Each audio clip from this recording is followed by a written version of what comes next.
وہ سرور کشور رسالت جو عرش پر جلوہ گر ہوئے تھے۔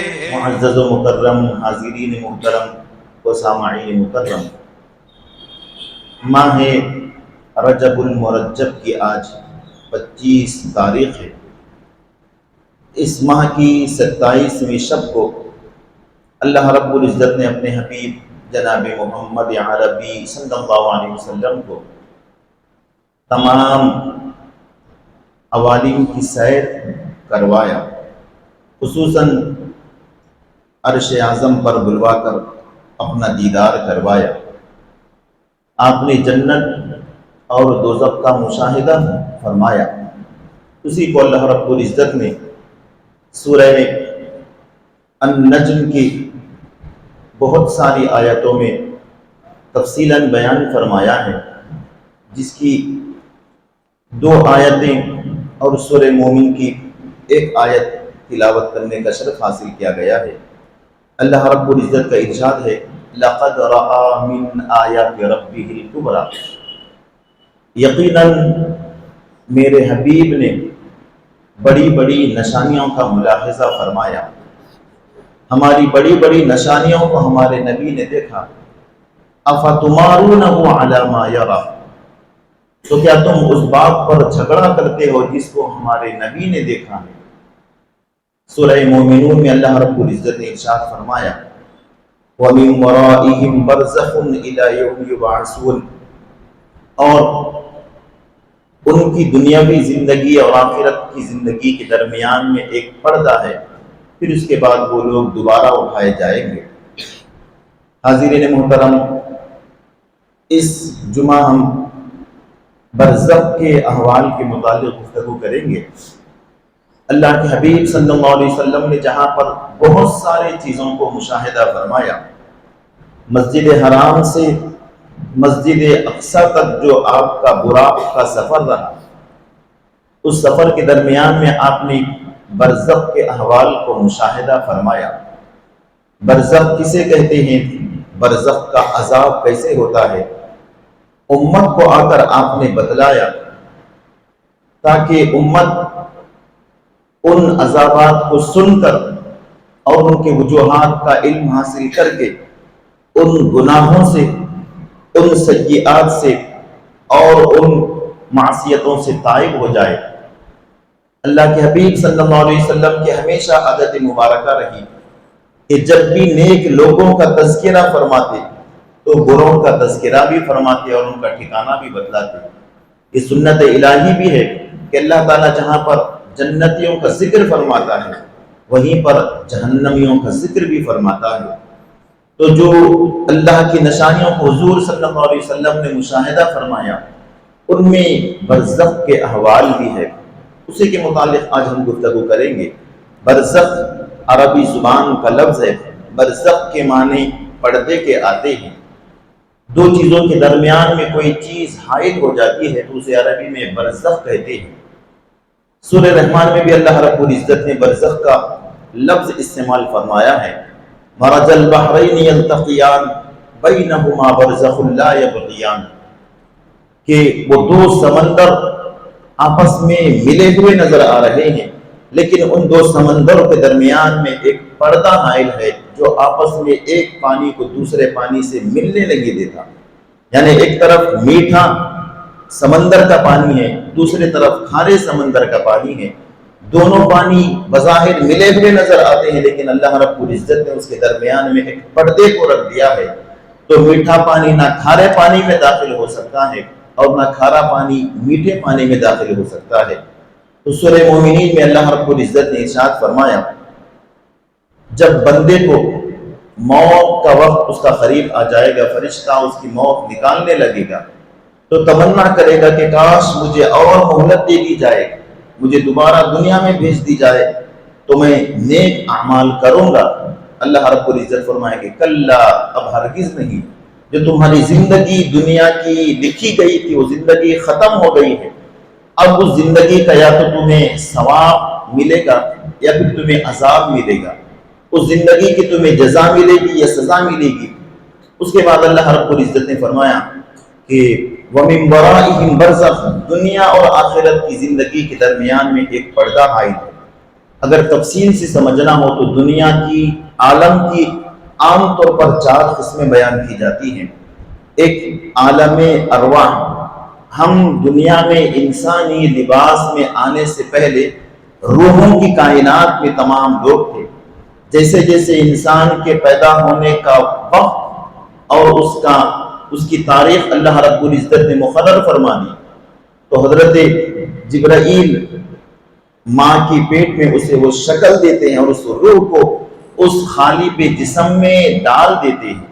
تو ایک تھا عالم ارواح، ابھی جسموں میں وہ روح نہیں آئی تھی، پھر اس کے بعد جب وہ روح جسم میں آ جاتی ہے تو انسان دنیا میں آتا ہے، تو اسے عالم دنیا کہتے ہیں۔ جس زمانے میں، جس عالم میں ہم زندگی گزار رہے ہیں اسے عالم دنیا کہتے ہیں۔ پھر اس کے بعد جو روح کو جسم میں ڈالا گیا ہے وہ روح اس جسم سے نکال لی جائے گی۔ نکالنے والے حضرت اسرائیل علیہ السلام ہیں، جنہیں اللہ رب العزت نے قبض ارواح پر مقرر فرمایا۔ ہر جاندار کی روح کو وہ نکالتے ہیں اللہ کے حکم سے۔ تو انسان کی دنیا کی زندگی کا وقت جب ختم ہو جاتا ہے تو اس کے جسم سے روح کو نکال لیا جاتا ہے۔ اب وہ روح کہاں پر جاتی ہے؟ اس مقام کو، اس جگہ کو برزخ کہتے ہیں۔ وہ تیسری زندگی ہے برزخ کی، اور چوتھی زندگی ہے آخرت کی۔ تو آخرت اور دنیا کے درمیان کا جو فاصلہ ہے، جو وقت ہے، اور جس مقام پر وہ روحیں وقت گزارتی ہے، اس مقام کو برزخ کی زندگی، برزخ کی کیفیت کہا جاتا ہے۔ انسان دنیا میں چند روز کے لیے آیا ہے، لیکن اس میں سب کچھ اتنا مصروف ہے کہ اپنے ہر وقت کو، قیمتی وقت کو دنیا کمانے میں، دنیا کے حاصل کرنے میں، دنیا کے خواہشات کو مکمل کرنے میں لگا دیا۔ اس کے بعد یہاں سے منتقل ہو کر عالم برزخ میں جانا ہے۔ عالم برزخ اس دنیا سے کروڑوں گنا بڑا ہے، بہت بڑا عالم ہے، اور لمبے عرصے تک وہاں پر ہمیں زندگی گزارنا ہے۔ ایک بات اچھی طریقے سے یاد رکھ لیجیے کہ اللہ رب العزت نے انسان کو ایک مرتبہ پیدا کیا ہے تو اسے فنا اور ہلاکت نہیں ہے، موت نام ہے روح کے ایک مقام سے دوسرے مقام پر منتقل ہونے کا۔ اللہ رب العزت نے ارشاد فرمایا وَالَّذِي خَلَقَكُمْ ثُمَّ يُمِيتُكُمْ ثُمَّ يُحْيِيكُمْ ثُمَّ إِلَيْهِ تُرْجَعُونَ، اسی نے تم کو پیدا کیا ہے۔ وَالَّذِي خَلَقَكُمْ ثُمَّ يُمِيتُكُمْ، پھر وہی تمہیں موت دے گا، ثُمَّ يُحْيِيكُمْ، پھر وہی تمہیں زندہ کرے گا، ثُمَّ إِلَيْهِ تُرْجَعُونَ، پھر تم سب اس کی بارگاہ میں لوٹائے جاؤ گے۔ تو انسان آیا ہے تو اسے ہلاکت، فنا، بربادی نہیں ہے۔ موت ہلاکت کا نام، موت ختم ہونے کا نام نہیں ہے۔ موت ایک مقام سے دوسرے مقام پر منتقل ہونے کا نام ہے۔ تو جب اس جسم سے روح نکل جاتی ہے تو کہاں جاتی ہے؟ اسی کو برزخ کی زندگی کہتے ہیں۔ اگر ہماری زبان میں سمجھے تو قبر کی زندگی کہتے ہیں، جس کے متعلق حضور صلی اللہ علیہ وسلم نے ارشاد فرمایا القبر روضۃ من ریاض الجنہ، قبر یا تو جنت کی باغوں میں سے ایک باغ ہے، او حفرۃ من حفر النار، یا جہنم کے گڑھوں میں سے ایک گڑھا ہے۔ اور ایک مقام پر حضور صلی اللہ علیہ وسلم نے ارشاد فرمایا القبر اول منزل من منازل الآخرہ، قبر آخرت کی منزلوں میں سے پہلی منزل ہے۔ فمن نجا منہ فما بعدہ ایسر منہ، جو اس منزل پر کامیاب ہو گیا بعد کی منزلیں اس پر آسان ہو جاتی ہے۔ فمن لم ينجو منہ فما بعدہ اشد منہ، جو قبر کی منزل میں ناکام ہو گیا تو بعد کی منزلیں اس کے لیے بہت سخت اور شدید ہو جائیں گی۔ اب روحیں جاتی کہاں پر ہے، رہتی کہاں پر ہے، اسے برزخ کہتے ہیں۔ اب سوال یہ پیدا ہوتا ہے کہ انسان کو قبر میں دفنایا نہیں گیا ہے، کوئی انسان پانی میں ڈوب کر مر گیا، اس کے جسم کے اجزاء پورے پانی میں تحلیل ہو گئے، کوئی شخص جل کر مر گیا، اس کا جسم پورا مٹی بن گیا، کسی کو کسی جانور نے کھا لیا، تو پھر اس کے برزخ کا کیا معاملہ ہوگا؟ یاد رکھیے برزخ کا مطلب یہ ہرگز نہیں ہے کہ ہر ایک کو قبر میں دفن کیا جائے گا، قبر ہی اس کی برزخ ہے۔ برزخ کا مطلب جو جہاں پر ہے اس کی روح کو اس سے تعلق ضرور رہتا ہے۔ اگر کسی انسان کو کسی جانور نے کھا لیا ہے تو انسان کے جسم کے اندر 75 لاکھ ایسے مسام ہیں، ایسے اجزاء ہیں، اگر ایک جز بھی ہوگا تو اس جز سے اس کی روح کا تعلق برقرار رہے گا۔ اسی لیے حضور صلی اللہ علیہ وسلم نے ارشاد فرمایا، اللہ تعالیٰ نے انسان کے جسم میں خاص طور پر ریڑھ کی ہڈی میں ایک ایسی ہڈی رکھی ہے کہ وہ نہ جلنے سے جلانے سے جلتی ہے، نہ پیسے جانے سے وہ پیستی ہے، نہ وہ راکھ بنتی ہے، نہ وہ دھول بنتی ہے، بلکہ وہ ہمیشہ اپنی حالت میں برقرار رہتی ہے۔ اللہ رب العزت قیامت کے دن اسی مٹی، اسی جز کے ذریعے سے پھر اسے دوبارہ اٹھائے گا، جو جسم فنا ہو گیا تھا، پھر اسے وہ اجزاء آ کر جم جائیں گے۔ تو برزخ کا مطلب جسم سے روح نکلنے کے بعد جس مقام پر جاتی ہے اسے عالم برزخ کہتے ہیں۔ اور سب ارواح ایک مقام پر نہیں رہتے، ہر ایک اپنے مراتب، اپنے ایمان، اپنے عمل کے ذریعے سے ہر ایک کے الگ الگ مقامات ہوتے ہیں۔ حدیث مبارکہ میں آیا ہے کہ چند ارواح قبروں میں رہتے ہیں، ان کا تعلق قبروں تک رہتا ہے، چند ارواح زمزم کے کنویں میں رہتے ہیں، چند ارواح پہلے آسمان پر، چند روحیں دوسرے آسمان پر، چند تیسرے آسمان پر، چند روحیں آسمان اور زمین کے درمیان میں معلق رہتے ہیں۔ اس طرح چند روحیں اعلیٰ علیین میں پہنچ جاتے ہیں، اور حدیث مبارکہ میں ہے کہ چند روحیں عرش کے نیچے خندیلیں اللہ تعالیٰ نے بنائے ہیں، ان خندیلوں میں رہتے ہیں، اور چند روحوں کو اللہ تعالیٰ سبز پرندوں کے خول میں داخل کر دیتا ہے، وہ جنت کی سیر جہاں پر چاہے کرتے ہیں۔ وہ شہداء کرام کی روحیں ہیں، انبیاء کرام کی روحیں ہیں۔ الغرض جو عالم برزخ ہر ایک کے لیے الگ الگ ہے۔ تو آج کی گفتگو کا عنوان یہ ہے کہ ہم اس دنیا سے برزخ کی جانب جو منتقل ہونے والے ہیں، اس دنیا کو ہم بھول گئے۔ ابھی آخرت میں جب اٹھیں گے تو پھر اسی جسم کے ساتھ اٹھیں گے جب حساب و کتاب ہوگا، لیکن برزخ کی زندگی میں بھی انسان کو اس کے اعمال کی وجہ سے عذاب ہوتا ہے، جسے ہم قبر کا عذاب کہتے ہیں۔ قبر کا عذاب بالکل برحق ہے، قرآن کریم سے بھی ثابت ہے اور حدیث مبارکہ سے بھی ثابت ہے۔ تو حضور صلی اللہ علیہ وسلم سفر معراج کے لیے مسجد حرام سے مسجد اقصیٰ تک براق پر جب سوار ہوئے تو برزخ کے مختلف عذابات کو ہمارے آقا محمد عربی صلی اللہ علیہ وسلم نے مشاہدہ فرمایا۔ جب مسجد حرام سے آپ براق پر سوار ہوئے، آپ فرماتے ہیں کہ براق پر جیسے ہماری سواری، براق اس کی کیفیت یہ ہے کہ حد نگاہ پر اس کا دوسرا قدم پڑتا تھا، اتنی رفتار تھی۔ تو ہمارا گزر ایک مقام پر سے ہوا، میں نے دیکھا کہ ایک میدان میں ننگے لوگ ہیں جن کے شرمگاہوں پر تھوڑی سی دھجیاں لگی ہوئی ہیں سامنے اور پیچھے کی جانب، اور ان کو میدان میں سلا دیا گیا ہے۔ بڑے بڑے وزنی پتھروں سے ان کے سروں کو کچلا جا رہا ہے، ادھر سر کچلا گیا پھر صحیح ہو جاتا ہے، پھر کچلا گیا پھر صحیح ہو جاتا ہے، پھر بڑے بڑے وزنی پتھروں سے فرشتے ان کے سروں کو کچلتے ہیں پھر صحیح ہو جاتا ہے۔ اس قوم کو دیکھ کر میں نے جبرائیل سے پوچھا کہ بھائی جبرائیل، یہ کون سی بدبخت قوم ہے، انہیں یہ عذاب کیوں ہو رہا ہے، ان کے سر کچلے جا رہے ہیں پھر صحیح ہو جا رہے ہیں؟ انہوں نے کہا کہ یا رسول اللہ، یہ وہ لوگ ہیں جو اللہ کی بارگاہ میں اپنے سروں کو عبادت کے لیے نہیں جھکایا کرتے تھے، ان کے پاس نمازوں کے لیے وقت نہیں تھا، جمعہ عیدین کے لیے آنے کے لیے وقت نہیں تھا، پوری زندگی انہوں نے دنیا کمانے میں لگا دی۔ جو سر دنیا میں خدا کی بارگاہ میں نہیں جھکا، اس سر کو یہاں پر کچلا جا رہا ہے، یہ عذاب کی ایک صورت ہے۔ تو دوستو، سب سے پہلا عذاب اللہ کے حبیب صلی اللہ علیہ وسلم نے جو مشاہدہ فرمایا وہ بے نمازیوں کا ہے۔ ایمان لانے کے بعد سب سے پہلی عبادت جو مسلمان پر فرض ہوتی ہے وہ نماز ہے۔ تو سب سے پہلا سوال بھی قیامت کے دن نماز کے بارے میں کیا جائے گا۔ جب نام اعمال رب کی بارگاہ میں ہمارا پیش ہوگا تو اللہ رب العزت فرمائے گا کہ اس کے نمازوں کو شمار کرو، اگر نمازیں کامل رہی تو پھر دوسری عبادتوں میں اللہ رب العزت تخفیف فرمائے گا، اگر نمازیں نامکمل رہی تو پھر بندہ اللہ کے پکڑ میں آ جائے گا۔ آج نماز سے مسلمان کتنا غافل ہے۔ دنیا میں 12-14 گھنٹے کام کرنے کے لیے اس کے پاس وقت ہے، کمانے کے لیے کوئی 8 گھنٹے، کوئی 10 گھنٹے، کوئی 14 گھنٹے، 18 گھنٹے تک کام کر رہا ہے، نماز کے لیے وقت نہیں ہے۔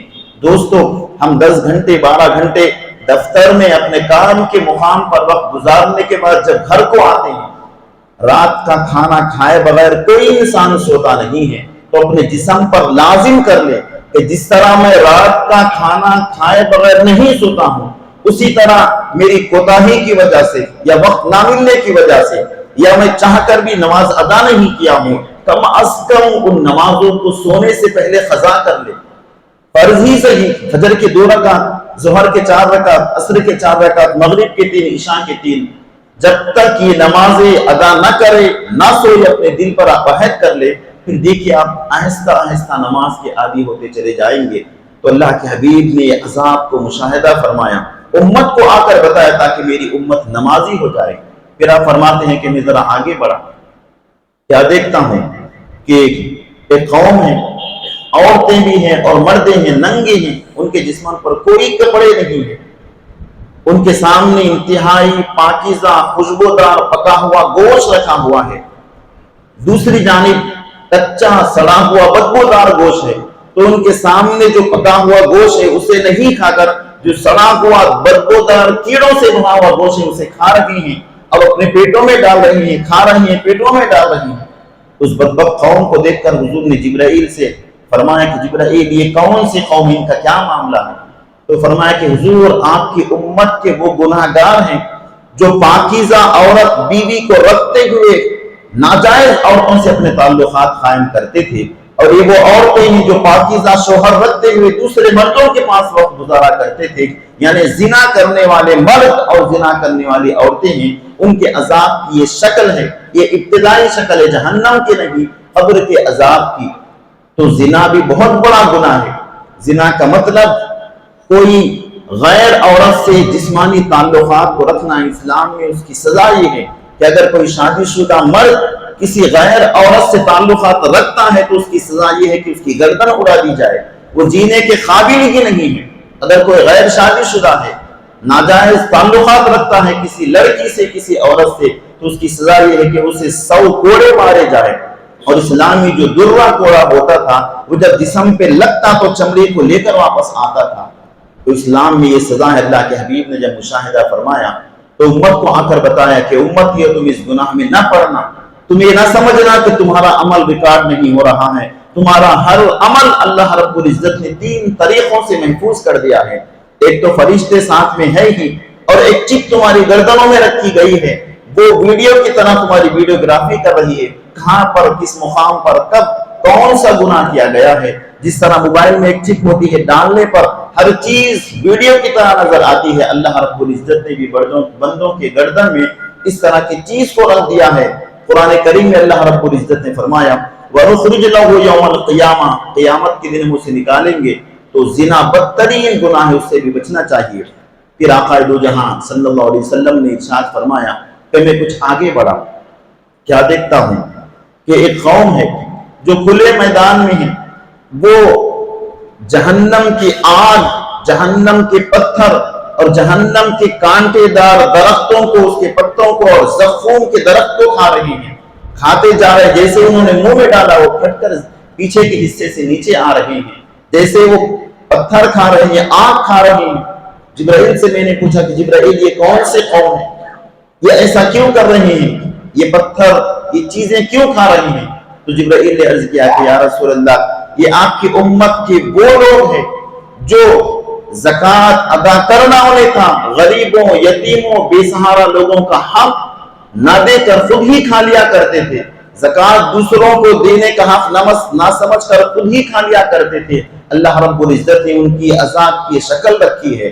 تو جو مالدار ہیں جن پر زکوٰۃ فرض ہو گئی ہے، زکوٰۃ ادا نہ کر کے وہ زکوٰۃ کھا لیتے ہیں، ان کے لیے بھی بڑے سخت عذابات ہیں۔ بعض لوگ سال میں کچھ پیسے نکالتے ہیں، سمجھے کہ ہم زکوٰۃ ادا کر دیے، اس کا مطلب زکوٰۃ نہیں ہے۔ زکوٰۃ کا مطلب یہ ہے کہ آپ نے سال میں کتنے پیسے کمائے ہیں، کتنے پیسے آپ کے پاس جمع ہوئے ہیں، ان سب کا کیلکولیٹ کر کے 2.5 کے حساب سے زکوٰۃ نکالے نیت کے ساتھ۔ جب زکوٰۃ ادا ہوتی ہے، سال بھر کتنا بھی تم صدقہ کر لیں، کتنا بھی خیرات کر لیں، یہ سمجھے کہ میں نے بہت سال میں خیرات صدقہ کیا ہے۔ صدقہ الگ ہے، زکوٰۃ فرض ہے۔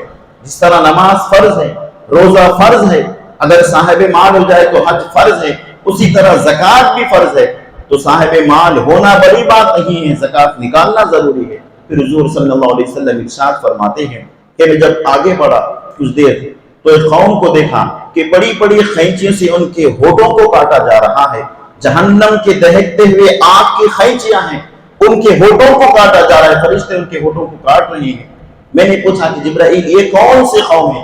فرمایا کہ حضور یہ آپ کی امت کے وہ واعظین ہیں, آپ کی امت کے وہ خطیب ہیں, آپ کی امت کے وہ مقررین ہیں جو لوگوں کو نیکی کی دعوت تو دیتے تھے, خود عمل نہیں کرتے تھے. دنیا میں لوگوں کو نیک کام کی ترغیب دیتے تھے, اچھائیوں کی طرف راغب کرواتے تھے, خود اچھا کام نہیں کرتے تھے, خود نیکی نہیں کرتے تھے. دنیا میں جو دوسروں کو نیکی کی ترغیب دے, خود نیکی نہ کرے, ان جھوٹوں کی یہ عذاب کی صورت ہے. حضور صلی اللہ علیہ وسلم کے آگے بڑھے, آپ نے فرمایا کہ میں نے دیکھا ایک مقام پر ایک میدان میں لوگ ہیں, ان کی چہرے, ان کی گردنیں یا ان کے چہرے, ان کی منڈیاں اونٹوں کی طرح بڑی بڑی ہے, اور ان کے پیٹ بڑے بڑے مکانوں کی طرح ہے, پہاڑوں کی طرح نظر آ رہے ہیں, اور ان کے پیٹوں میں سانپ اور بچھو ہے جو انہیں ڈس رہے ہیں. جب ڈستے ہیں تو چیخ مارتے ہیں, چلاتے ہیں, روتے ہیں. تو میں نے پوچھا کہ جبرائیل یہ کون سی قوم ہے, انہیں عذاب کیوں ہو رہا ہے؟ عرض کیا کہ حضور آپ کی امت کے سود خور ہیں, جو سود کا پیسہ, جو پریشان حال تھے, جو قرضہ لیتے تھے, ان قرضہ لینے والوں سے سود لیا کرتے تھے. سود کا پیسہ کھانے والے مسلمانوں میں ان کے پاس نہ کمائی میں برکت ہوتی ہے, نہ ان کی عبادتیں قبول ہوتی ہے, نہ ان کی نیکی اللہ کی بارگاہ میں مقبول ہوتی ہے. مسلمان بھی اور سود کا کاروبار کریے, ہو ہی نہیں سکتا. اللہ رب العزت نے قرآن کریم میں سود خور کے بارے میں ارشاد فرمایا کہ جو سود خوری کرتا ہے اسے رب کے لیے لڑنے کے لیے تیار ہو جانا چاہیے. اگر کسی کے پاس طاقت ہے کہ اپنے رب سے لڑے تو پھر وہ سود خوری کا کاروبار کرے. بہت مذمت ہی سود خوری کی آئی ہے. تو سود کا مطلب یہ ہے کہ کسی کو پیسے قرض پر دیا ہے, 1000 روپے دے کر 1200 لے رہا ہے, یا 2000 دے کر 2500 لے رہا ہے, تو سود ہے. اسلام میں انتہائی گناہ کبیرہ ہے, اور قیامت کے دن بہت بڑے عذابات میں وہ سود خور مبتلا ہوگا. وہ جہنم میں جائے گا, جنت میں وہ ہرگز ابتدائی مرحلے میں نہیں جائے گا. پھر حضور نے ارشاد فرمایا کہ میں آگے بڑھا, دیکھا کہ قوم ہے, ان کے ہاتھوں کے جو ناخن ہیں وہ تانبے سے بنے ہوئے ہیں, تانبے کے ناخن ہیں, ان ناخنوں کے ذریعے سے اپنے چہروں کو کھروچ رہے ہیں, اپنے سینوں کو کھروچ رہے ہیں. جب بھی وہ تانبے کے ناخنوں سے اپنے چہروں کو کھروچتے ہیں ان کے چہروں کا گوشت نکل جاتا ہے, اور سینوں کو کھروچتے ہیں تو سینے کا گوشت نکل جاتا ہے, جیسے نکلا پھر لگ گیا, پھر کھینچے پھر نکل رہا ہے. اسی طرح کے عذاب میں مبتلا ہے. میں نے پوچھا کہ جبرائیل یہ کون سی قوم ہے جو اپنے ہاتھوں کے ذریعے سے اپنے چہروں کو کھروچ رہے ہیں؟ تو جبرائیل نے عرض کیا کہ یا رسول اللہ یہ آپ کی امت کے وہ لوگ ہیں جو ایک دوسرے کی چغلی کیا کرتے تھے, غیبت کیا کرتے تھے, ایک مسلمان کی برائی دوسروں کے سامنے بیان کرتے تھے, اس کی برائی اس کے سامنے بیان کرتے تھے, جو دنیا میں اپنے چہرے کو منافقت کا چہرہ رکھے تھے, اس کے سامنے آتے تو اس کی اچھی بات کرتے, جب اس کے سامنے جاتے تو اس کی اچھی بات کرتے. یہ چغلی غیبت کرنے والے ان کی یہ سزا ہے. اللہ اکبر. حضور آگے بڑے, ارشاد فرمایا کہ قوم کے پاس سے میں گزرا, ان کے بڑے بڑے ہونٹ ہیں اونٹوں کی طرح, اور جہنم کی آگ کی خینچیوں سے ان کے ہونٹوں کو کاٹا جا رہا ہے, ان کی زبان کو کاٹا جا رہا ہے, ان کے چہرے کو کاٹا جا رہا ہے. تو میں نے پوچھا کہ جبرائیل یہ کون سے لوگ ہیں؟ حضور یہ آپ کی امت کے وہ لوگ ہیں جو حاکموں کے پاس رہا کرتے تھے اور مظلوم لوگوں کو جھوٹی شکایتیں کر کے ان پر ظلم کیا کرتے تھے, گویا کہ جاسوسی کرنے والے. حکومت کے اور پولیس کے چند جھوٹے کارندے ہوتے ہیں, اگر کسی کو پھنسانا ہو مقدمات میں تو جھوٹا مقدمہ لگا کر اسے پھنسا دیتے ہیں. وہ یہ نہ سمجھے کہ دنیا میں ہم کامیاب ہو گئے ہیں. ہر وہ کام جو برائی پر مشتمل ہے اللہ رب العزت نے اس کے لیے ایک عذاب تیار کر رکھا ہے. تو جھوٹی شکایتیں کر کے ہم حاکموں کے پاس لے جاتے, یا جھوٹی شکایتیں کر کے پولیس کے پاس لے جاتے, چاہے وہ پولیس کے جاسوس ہو, چاہے وہ حکومت کے کسی کارندے کے قریب رہنے والے ہو, جھوٹ بات کہہ کر لوگوں پر ظلم کیا کرتے تھے, ان کی یہ سزا ہے. پھر حضور نے فرمایا کہ میں جب آگے بڑھا تو دیکھا کہ ایک میدان میں سب آگ میں جل رہے ہیں, اور ان کے چہرے, ان کے پیٹ اتنے بڑے بڑے ہیں, فرشتے ان کے جبڑوں کو کاٹ رہے ہیں. اوپر کا جب جبڑا کاٹا گیا تو گوشت لٹک رہا ہے, اوپر کے گوشت کو اس کے سر پر کر دیا گیا, اور ادھر کے گوشت کو ادھر کر دیا گیا, اور جہنم کے کھولتے ہوئے پانی پیپ کو ان کے منہ میں ڈال رہی ہیں. جب وہ پانی پیٹ میں جاتا ہے تو کھولتے ہوئے ان کے پورے جسم کے آنتوں کو لے کر باہر آ جاتا ہے. وہ اتنے چیخ رہے ہیں, چلا رہے ہیں, بس ان کے ساتھ یہی معاملہ ہو رہا ہے. ادھر ان کا پیٹ پھٹا, پوری چیزیں باہر آ گئی, پھر ویسے ہی ہو گیا, اور ان کے جبڑوں کو, ان کی زبانوں کو کاٹا جا رہا ہے, وہ چیخ رہے ہیں. تو حضور نے فرمایا کہ جبرائیل یہ کون لوگ ہیں؟ عرض کیا کہ یا رسول اللہ, یہ آپ کی امت کے وہ لوگ ہیں جو دنیا میں حرام چیز شراب پیا کرتے تھے. لوگوں, شراب بھی الخبائث ہے. شراب پینا انتہائی گناہ کا کام ہے. جس طرح سود حرام ہے, جس طرح بدجنور کا گوشت حرام ہے, اس طرح شراب پینا حرام ہے. ایک مسلمان بھی ہو اور شراب پیتا ہو, اگر ہم میں سے کوئی ہے تو آج توبہ کر لے. ان عذابات کو دیکھ کر ہمارے آقا نے ہمیں بیان فرمایا, اس کا سبب یہ ہے کہ میری امت ان چیزوں سے باز آ جائے, ان گناہوں سے باز آ جائے. اگر کوئی سود کا کاروبار کرنے والا ہے, سود کے کاروبار سے باز آ جائے. اگر کوئی شراب پینے والا ہے, شراب کا کاروبار کرنے والا ہے, تو ان چیزوں سے باز آ جائے. اگر کوئی چغلی کرنے والا ہے, غیبت کرنے والا ہے, تو ان چیزوں سے باز آ جائے. اگر بے نمازی ہے تو نمازی بن جائے. اگر جھوٹی باتیں رعایا کے پاس پہنچانے والا ہے تو باز آ جائے. اس طرح بہت سارے عذابات کو حضور نے مشاہدہ فرمایا. ماں باپ کے نافرمان کو الگ عذاب ہو رہا ہے, بیوی کو ستانے والے کے لیے الگ عذاب ہو رہا ہے, اور اس بیوی کو بھی جو شوہر کو ستانے والی ہے ان کو بھی الگ عذابات ہو رہے ہیں. الغرض مختلف عذابات کو ملاحظہ فرماتے ہوئے حضور آگے بڑھے. یہ گناہ گاروں کے عذابات تھے, اور جو نیکوکار ہیں ان کے جو مقام, جو مرتبے اللہ رب العزت نے رکھی ہیں, ان کے جو درجات ہیں وہ بھی آپ نے ملاحظہ فرمایا. آپ نے دیکھا ایک مقام سے آپ کا گزر ہوا, آپ نے فرمایا کہ ایک قوم ہے جو آج زمین میں کھیتی بوتی ہے, دوسرے دن وہ کھیتی اڑ جاتی ہے, اس کے بعد وہ کھیتی کو کاٹتی ہے, پھر جیسی تھی ویسی ہو گئی ہے. تو حضور نے فرمایا کہ جبرائیل یہ کون سی قوم ہے؟ آپ کی امت کے وہ لوگ ہیں جو اپنی زندگی نیکیوں میں گزارتے تھے, گناہوں سے بچتے تھے. تو اللہ رب العزت نے فرمایا کہ من جاء بالحسنۃ فلہ عشرۃ امثالھا, جو ایک نیکی کرے گا اسے 10 گنا ثواب زیادہ ملے گا. تو نیکیوں میں زندگی بسر کرنے والوں کے لیے راحتیں ہیں. جنت اور دوزخ کا بھی مشاہدہ فرمایا. تو عالم برزخ کا مطلب دوستو یہ ہے, طویل سفر عالم برزخ کا ہے. یہ نہ سمجھنا کہ ہم اس دنیا سے جانے کے بعد عالم برزخ میں آرام سے رہیں گے. اسی لیے حضور نے ارشاد فرمایا کہ جب بندے کو قبر میں دفن کر دیا جاتا ہے تو اس کے لیے جہنم کی کھڑکی پہلے کھولی جاتی ہے. کس کے لیے؟ منافق, کافر, مشرک کے لیے. اور جنتی مسلمان کے لیے جنت کی کھڑکی کھولی جاتی ہے. اس کا مطلب یہ ہرگز نہیں ہے کہ وہ جنت میں اسی وقت چلا جائے گا. اس کا مطلب یہ ہے کہ جو دنیا میں نیکیوں کی زندگی گزار رہا ہے, اب اسے راحت اور آرام کی ہوائیں جنت کے آ رہی ہوگی, اس میں وہ انتہائی راحت سے رہے گا. یوں سمجھیے کہ برزخ کی زندگی ایک ویٹنگ ہال کی طرح ہے, ویٹنگ روم کی طرح ہے. آپ ایئرپورٹ پر گئے ہیں یا آپ کسی اسٹیشن پر اپنے ٹرین کے انتظار میں ہیں, ٹرین 4 گھنٹے دیر سے ہے, کسی کی 10 گھنٹے دیر سے ہے, تو ویٹنگ روم میں بھی الگ الگ قسمیں ہوتی ہیں. کوئی ویٹنگ روم اے سی والا, راحت والا ہوتا ہے, کسی کو صرف ایک ہال میں بٹھا دیا جاتا ہے, کسی کو باہر بٹھا دیا جاتا ہے. اسی طرح برزخ کی زندگی میں بھی انسان اپنے اعمال کے اعتبار سے راحتوں میں بھی رہے گا اور تکلیف و مصیبت میں رہے گا. انہیں سمجھنا کہ دنیا میں جو کرنا ہے کر لیں گے, آخرت میں دیکھا جائے گا. آخرت سے پہلے کا مرحلہ ہے دوستو برزخ کا. دنیا اور آخرت کے درمیان میں ایک اور عالم بھی ہے جسے ہم بھول بیٹھے ہیں. اس عالم کو برزخ کی زندگی کہتے ہیں. سمجھنے کے لیے بزرگوں نے قبر کی زندگی کہا ہے. تو قبر جنت کے باغات میں سے ایک باغ ہو سکتا ہے.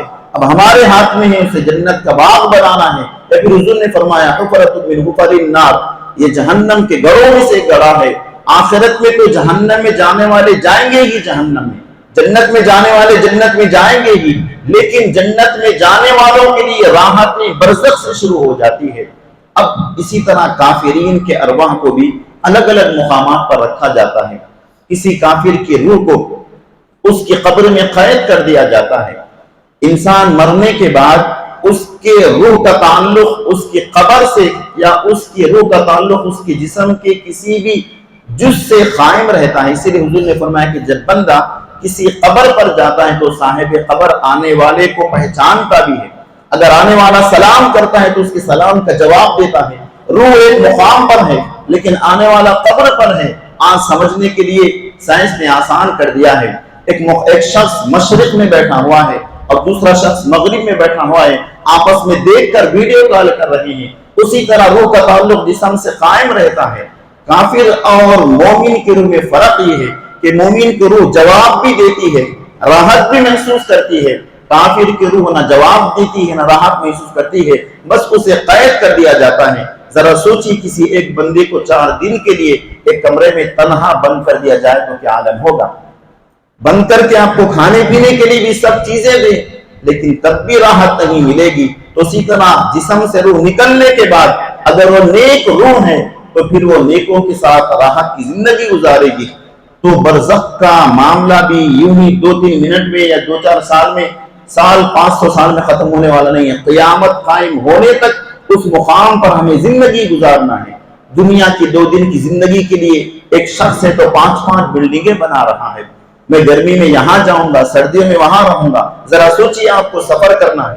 ابھی حال میں میں نے دلی کا سفر کیا، وہاں پر سردی تھی تو سردی کے سامان ہم اکٹھا کر کے گئے، راستے میں لمبا سفر ہے، توشہ بھی لے کر گئے۔ اب اس دنیا سے ہم اس دنیا میں جانے والے ہیں، بتائیے اس کے لیے ہم کیا توشہ لے کر جا رہے ہیں؟ ہمارے پاس کیا راحت کے سامان ہے؟ اگر کوئی یورپ کا سفر کر رہا ہے تو وہاں پر بہت ٹھنڈی ہے، گرم لباس چاہیے، وہاں پر کھانے کے کیا کیا معاملات ہوں گے، رہنے کے لیے اچھا مقام چاہیے، تو ہم 4 دن کے لیے فلاں مقام پر جا رہے ہیں، اس کے لیے اتنی تیاری ہے۔ دوستو قیامت تک ہمیں اس مقام پر وقت گزارنا ہے، برزخ کیا ہم نے اس کے لیے تیاری کی ہے؟ تو ان چیزوں کے ذریعے سے عہد کرے کہ اگر گناہ گار ہیں تو گناہ کا کام چھوڑ دے۔ یہ پیسہ، یہ دولت، یہ مال وہاں پر کام آنے والے نہیں ہیں۔ اگر کسی نے حلال کی زندگی گزاری ہے، دوسروں کو نہیں ستایا ہے، شراب خوری، زنا خوری، سود خوری نہیں کی ہے، اس کے لیے راحتیں ہیں۔ دنیا میں حرام کام بھی ہوتے رہے، نمازی بھی ادا ہوتے رہے، سود خوری کے کاروبار بھی رہے، صدقہ بھی دیتے رہے۔ یاد رکھیں حضور نے فرمایا کہ گناہ سے کمایا ہوا پیسہ اس کا صدقہ بھی قبول نہیں ہوتا۔ اگر کوئی سود خور ہے، مہینے کو لاکھوں کے پیسے کما رہا ہے، اس میں سے ہزاروں کے خرچ کر رہا ہے تو ایک نیکی بھی ملنے والی نہیں ہے۔ اگر حق و حلال کا 1 روپیہ بھی اللہ کے راستے میں خرچ کریں گے تو 1 کروڑ کے برابر ثواب ملے گا۔ تو گناہ سے کمایا ہوا مال، گناہ کے اعمال، کل اس کی سزا ضرور ملنے والی ہے۔ تو برزخ کے احوال کو حضور نے مشاہدہ فرمایا، اپنی امت کو آ کر بتایا کہ میری امتیو، میں نے ان گناہوں کے عذابات کو دیکھا ہے، ایسے وحشت ناک ہے کہ انہیں دیکھ کر میرے جسم کے رونگٹے کھڑے ہو گئے۔ اب تمہیں اس منزل پر قدم رکھنا ہے، مرنے کے بعد قبر میں جاؤ گے، اسی کو برزخ کی زندگی کہتے ہیں۔ قبر میں ہم یہ سنتے ہیں کہ فرشتے 3 سوالوں کے بعد سو جا کہتے ہیں، تمہارا رب کون ہے، تمہارا دین کیا ہے، تمہارے نبی کون ہے، سو جاؤ۔ یہ معاملہ تو ہے، لیکن اس کے ساتھ ساتھ دنیا میں جو کام کر کے آئے ہیں اس کا بھی تو حساب قبر سے ہی شروع ہو جائے گا۔ اسی لیے حضور نے فرمایا القبر اول منزل من منازل الاخرہ، قبر آخرت کی منزلوں میں سے پہلی منزل ہے۔ فمن نجا منہ، جو اس سے کامیاب ہو گیا، یعنی اگر اسے برزخ کی زندگی میں راحت میسر ہو گئی، آخرت اس پر آسان ہو جاتی ہے۔ جو قبر میں پھنس گیا تو آخرت کی منزلیں اس پر سخت ہو جاتی ہے۔ حضرت عثمان بن عفان رضی اللہ تعالیٰ عنہ جب کسی قبر کے پاس جاتے، اسے دیکھ کر اتنا روتے کہ آپ کی داڑھی مبارک تر ہو جاتی۔ لوگوں نے پوچھا کہ امیر المؤمنین کیا بات ہے؟ اس وقت آپ نے فرمایا کہ میرے آقا نے فرمایا کہ قبر آخرت کی منزلوں میں سے پہلی منزل ہے۔ جب میں قبر میں جاؤں گا مجھے معلوم نہیں ہے کہ میرے ساتھ کیا معاملہ ہوگا، حالانکہ وہ ہیں جنہیں اللہ کے حبیب نے دنیا ہی میں جنت کی خوشخبری سنا دی تھی۔ ابو بکر جنتی ہے، عمر جنتی ہے، عثمان جنتی ہے، علی جنتی ہے، طلحہ جنتی ہے، زبیر جنتی ہے، جنہیں دنیا میں جنت کی خوشخبری سنا دی گئی، ان کا خوف الہی کا یہ عالم تھا۔ ہماری زندگی گناہوں میں، نافرمانیوں میں، معصیت میں بسر ہو رہی ہے۔ دنیا کے لیے تو وقت ہے، دعوتوں کے لیے وقت ہے، کمانے کے لیے وقت ہے، لوگوں عبادت کے لیے وقت نہیں ہے۔ جو پیسہ تم نے کمایا ہے، ہم نے کمایا ہے، وہ دراصل اللہ کا دیا ہوا ہے، اس میں سے زکوٰۃ نکالنے پر ہم تیار نہیں ہیں۔ تو برزخ کے لیے ہمیں تیاری کرنا ہے، قبر کے لیے تیاری دنیا ہی میں ہوگی، مرنے کے بعد کوئی تیاری نہیں ہے۔ جسے امتحان حال میں بچہ جا کر امتحان لکھتا ہے، اب لکھ کر باہر آ گیا، اب اس کا پیپر چیک ہونے کے لیے چلے گیا ہے، اب اس میں کوئی تبدیلی نہیں ہو سکتی۔ ہماری زندگی سدھارنے کے لیے ابھی ہمارے پاس وقت ہے، ہم دنیا میں سدھر جائیں، اور یہ ہمارا کامل ایمان ہے۔ اس طرح ایمان ہے جس طرح میں آپ کو دیکھ رہا ہوں، آپ مجھے دیکھ رہے ہیں، مرنے کے بعد دوبارہ اٹھنا ضرور ہے۔ یہ ہمارا ایمان کا بنیادی عقیدہ ہے۔ جس طرح ہمارا رب ایک ہے، ہمارے نبی ایک ہیں، ہمارا کلام ایک ہے، ہمارا خانہ کعبہ جس کی جانب رخ کر کے نماز ادا کرتے ہیں ایک ہے، اسی طرح مرنے کے بعد دوبارہ اٹھنا حق ہے، اور وہ اٹھ کر جب رب کے پاس جائیں گے تو جب حساب و کتاب تفصیل سے شروع ہوگا تو برزخ کے لیے، قبر کی زندگی کے لیے ہر ایک کو تیاری کرنا ہے کہ آپ کو وہاں پر راحت سے قیامت تک کا وقت گزارنا ہے یا پھر مشکلات میں گزارنا ہے، ہمارے اور آپ کے ہاتھ میں ہے۔ رب کائنات کی بارگاہ میں ہم دعا کرتے ہیں کہ مولا کریم ہم سب کو برزخ کی زندگی ہم پر آسان فرما، مولا قبر کے عذاب سے ہماری حفاظت فرما، مولا گناہوں کی زندگی ترک کر کے نیکیوں کی طرف آنے کی توفیق عطا فرما، مولا شیطان کے شر سے، نفس کے شر سے ہماری حفاظت فرما، مولا ہمیشہ تیری بارگاہ میں یہ آخری دعا رہتی ہے، جب تک دنیا میں ہم زندہ رہیں ایمان پر ہمیں زندہ رکھ، اور دنیا سے جب جانے کی باری آ جائے تو ایمان پر ہم سب کی موت نصیب فرما۔ وآخر دعوانا الحمدللہ رب العالمین۔